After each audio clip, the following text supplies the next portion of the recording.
We got a little bit of a late start. We do have maybe 10, 15 minutes remaining before we should break for lunch. We'd like to, at this point, open the floor to questions and so on. Yes, sir?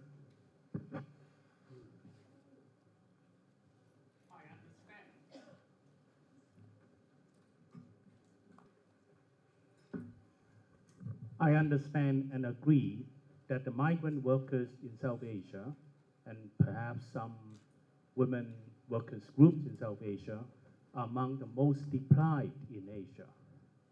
In comparison, workers in Hong Kong, Taiwan, they certainly enjoy a substantially higher level of wages.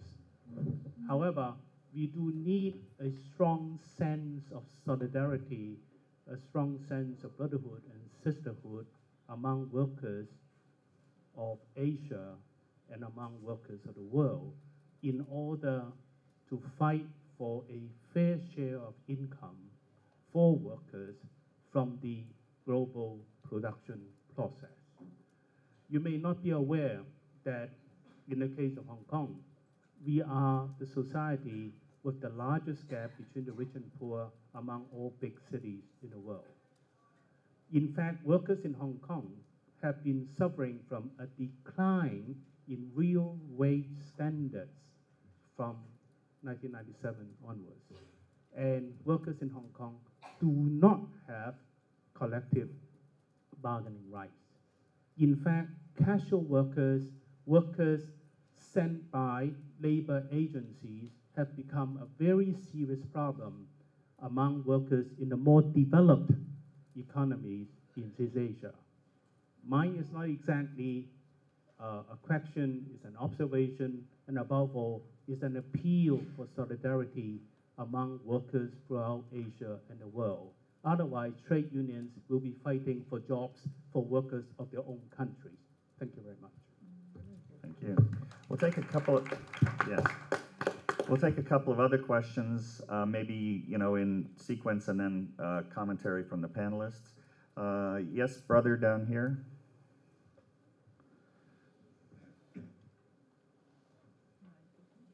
My question is,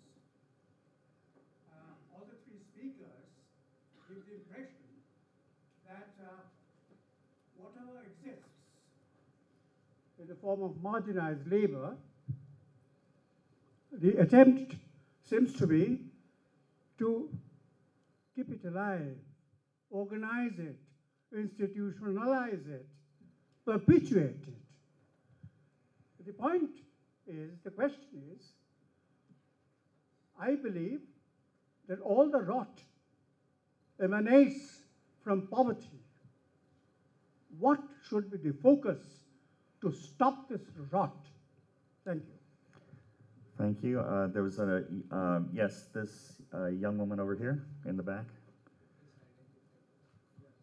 Yeah, you should have identified yourself. Hello. Yeah, I'm Sangeeta, a faculty member from Delhi University. My question is to Mr. Khuntia. And now, this is not exactly directly related to the presentation that you made, but it is about the interstate migration force, which is the case of rickshaw pullers in Delhi. Especially they come from UP and Bihar. What would be your suggestions, as far as improving their rights and improving their working condition is concerned, the case of rickshaw pullers in Delhi? Yes. So, Brother Khuntia, why don't you answer that, and then perhaps Sister Manali and Brother Fred, if you want to speak to the question of the institutionalization. One moment, sir. Yeah. Go ahead.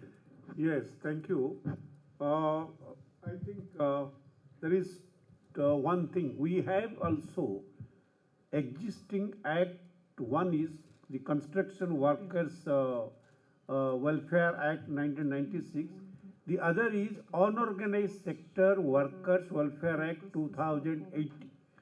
So in this act, there is also provision of social security for the unorganized workers, and rickshaw pullers and other workers also can be member of that welfare board. But till now, as it was said by Sister Manali, neither in Unorganized Sector Act nor in this Street Vendors Act, The state government have framed the rules. Once they frame the rules and allow them to enroll in that act, in 2008 Unorganized Sector Welfare Act, I think where rickshaw puller can be enrolled and get the benefit of the insurance scheme and other social security benefits. Apart from that also, one major problem is they don't have the access to like the distribution system and other benefits in to purchase in the market, like rice in 1 kg and also the food security. Because they have come from the other states, I think there should be this state where they are working, they should also extend the same facilities, those to the migrant, either rickshaw pullers or other workers also. Thank you. Brother Fred or Sister Manali, would you like to respond to the other question? Well, let me just say this to the gentleman's question regarding poverty. When we talk about organized and we talk about collective bargaining, what we're dealing with is an issue where, you know, labor rights is chasing global capital around the world, because what we're actually talking about is a race to the bottom. We're talking about employers shopping around the world to find the lowest labor rights, the lowest working conditions, and to operate in those countries where they have more of a possibility to exploit the workers out of their labor for minimum wages and working conditions. Now, with that being said, the approach of organized labor, I mean, look, it's, you know, our approach to globalization is we got to have a global response. And the global response from organized labor is to have a global labor movement where workers where workers around the world can work with each other to see to it and to understand that when a worker's wages is suppressed in India, workers in that same industry in the United States is going to be harmed, because we're going to see work by employers shipped to India to exploit those workers, but in order to compress labor wages, so it have an effect on workers around the world. So the labor movement that came to the realization that our only response is to have international solidarity with global union federations around the world, to work in unison with each other, to see to it and to try to fight this race to the bottom, this suppression of wages, which exacerbate issues of poverty in developing countries. And now we're seeing with workers' wages being lowered and being compressed, we're seeing increases of poverty in developing countries, such as the United States, where we see more and more people going into poverty because of this issue of the suppression of wages. So it's about global solidarity. It's about having a global labor movement to respond to issues of global capital. And it's about workers being able to connect with each other. The best way to do that is through a global labor movement. Sister Manali, do you have anything? Just your answer to your question is that's what I mentioned in my presentation. Poverty is a violence, and to stop it, to stop the poverty, it's a process. It's not just like today I work and I am not poor. It's a process. But when the workers have the economic power in their hands, then the process, this is the beginning of the process. And also without collective strength, this is not possible. So it should be institutionalized. Then only together we can address the issue. Thank you. I think we have time really for one more question. Sister over here. Yes. It depends on how fast the questions are. Okay, Over here. Hello. Yes. My And name is identify Sunita. yourself. I head an organization called Sahas India. We call it Social Action for Human Solidarity. We work with children in distress, enabling them to come in the mainstream education, trying to protect their right to education. Now, my question is addressed to Manali ma'am, who comes from Ahmedabad. While I congratulate her for her trade union activities, I wish to bring to your knowledge, ma'am, that in the streets of Delhi, there is nothing called trade union activity, obvious or present. Every evening, the protector of law, the police, carries home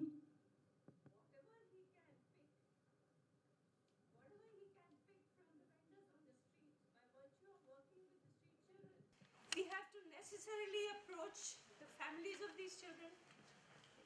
Doesn't matter, I think I'm so by virtue of working with these children, we are necessarily with the families of these children who are invariably vendors on the street. To protect their rights, we have to organize them. As you said, the informal sector has to be made aware of these campaigns by way of reaching out to the NGO heads, who in turn also become the exploiters. I wonder if the trade union activity at your level has ever addressed this. My question is not a criticism, but my concern, because we are seeing it every day. Thank you very much. I think we're pretty much out of time. I don't know if you want to comment on that, but I'm being told by our organizers that we're just about out of time. Okay. I want to, this time we've run out of time, but I want to thank the panelists and the audience for participating in this session. We will obviously like to carry on this conversation with the participants in the next day or so. We think this is an important issue. Tonight, it is planned to also address more on the child labor issue with Brother Fred Redmond and Kailash Satyarthi, the child labor activist who has been invited to speak this evening. I want to leave you with one quick quote that I think is important for everybody in this room and from whatever country or whatever society you're from, and it's a quote from Nelson Mandela, who said, "There can be no keener revelation of a society's soul than the way in which they treat their children."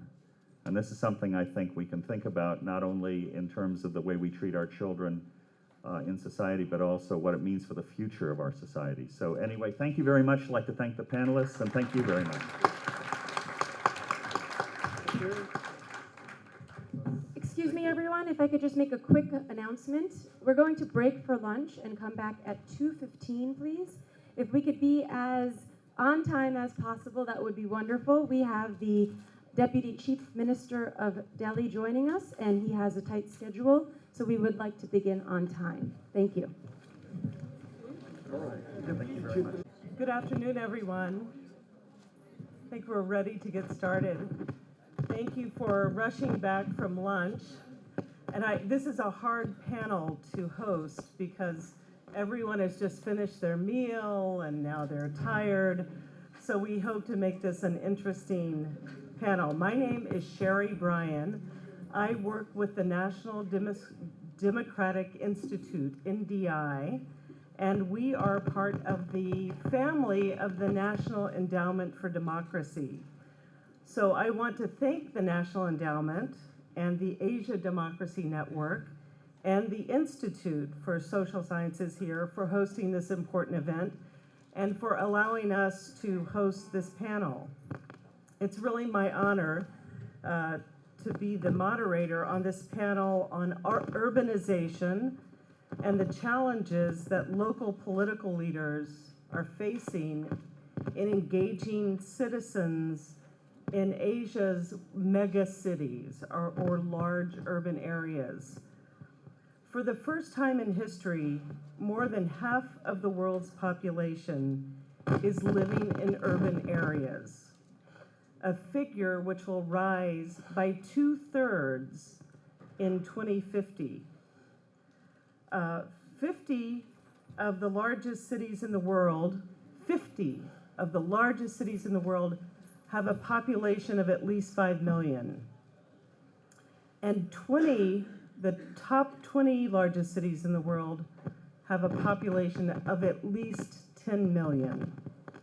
And as you know, we are sitting in one of the largest cities in the world here in Delhi. Provincial and city governments are now directly governing larger populations than their respective national counterparts in many countries. So the local governance authorities in some cities are governing more people in their own city than the national government is governing throughout the country. This global trend is having a profound implication for government, for political parties, for the private sector, and for citizens. And the demands on local government leaders are tremendous. Demands for improved infrastructure, water, housing, healthcare, and education have never been greater. Fast-growing urban populations, many of whom are the marginalized workers that was discussed at the earlier panel, are testing the ability of local governments to generate better economic opportunities and meet basic needs. The failure to deliver on many of these issues have the potential to trigger frustration and violence and a real lack of confidence in democracy, especially, I think, among the large urban youth populations that we find all over the world. At the same time, urban areas and megacities can be seen as the engine for economic growth, currently generating between 70 and 80% of the global GDP. Cities can also be hubs for commerce, technology, innovation. Urban areas are the home to the world's largest learning centers, universities, bases for private enterprise and cultural influence.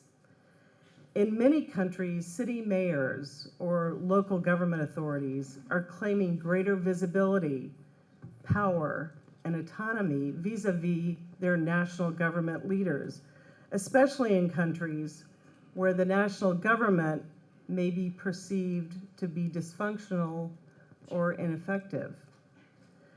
I think there's a new breed of local urban leaders who are experimenting with policy, innovation, and creating new avenues for citizens to participate in the future of their cities. I think megacities, large urban areas, are now in some way on the front line of democracy. And it's imperative that these leaders find new and innovative ways to deliver on democracy. 13 of the largest 20 cities in the world are in Asia. Delhi, where we're meeting today, is the third largest city in the world. To discuss these issues of urbanization and the challenges that political leaders are facing and talking to citizens are two leading voices on urbanization and local government. And by the way, both of these gentlemen found their roots in journalism. To my right is someone who I noticed quite a few of you already know, Manish Sisodia, the Deputy Chief Minister of Delhi. He is a journalist by profession. Honorable Sisodia has been a political activist who came into prominence during the anti-corruption movement in 2012. He joined the Aam Aadmi Party, I think also 2012, around that. 2012, and was elected to the Delhi Legislative Assembly in 2013. And this year, when the AAP won a landslide election, taking 67 of the 70 seats of the Delhi Legislative Assembly, Mr. Sisodia became the Deputy Chief Minister. Deputy Minister is joined to my left by a good friend, Javed Chandio, who's the Executive Director of the Center for Peace and Civil Society, based in Pakistan, Sindh province, home to Karachi, the 7th largest city in the world. The center works on a variety of issues, including youth engagement, leadership, political party strengthening, and Jami has written several books, articles on federalism, decentralization, and local government. Before we begin, I want to take note of some changes in the schedule. We had two panelists who were also supposed to join us here today. The Chief Executive Officer of Kathmandu's Metropolitan City and the Chairman of the Metropolitan Manila Development Authority.